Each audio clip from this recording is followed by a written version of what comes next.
আসসালামু আলাইকুম প্রিয় দেশবাসী, বাংলাদেশ এবং বাংলাদেশের বাইরে প্রবাসীরা যারা শুনতেছেন তাদের সবাইকে আমার পক্ষ থেকে শুভেচ্ছা এবং অভিনন্দন। যেই অন্তর্বর্তীকালীন সরকারের উপদেষ্টারা শপথ গ্রহণ করেছেন, সেইখানে সংখ্যালঘু হিন্দুদের মধ্যে থেকে একজন উপদেষ্টা প্রয়োজন ছিল, আরেকজন উপদেষ্টা প্রয়োজন ছিল প্রবাসীদের পক্ষ থেকে, যে প্রবাসীদের দাবি দাওয়াগুলো নিয়ে সেখানে আলোচনা করবে। প্রবাসীদের বিশেষ কিছু সুযোগ সুবিধা নিয়ে আলোচনা করা দরকার।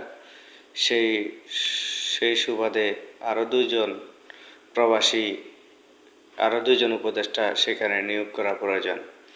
এবং সংখ্যালঘুদের ভিতর থেকে যাকে পাহাড়ি চাকমাদের পক্ষ থেকে যাকে সেখানে উপদেষ্টা হিসেবে নিয়োগ করা হয়েছে, তার বিরুদ্ধে অনেক অভিযোগ আছে। অতএব তাকে পরিবর্তন করে অন্য কাউকে সেখানে উপদেষ্টা হিসেবে নিয়োগ দেওয়া হোক।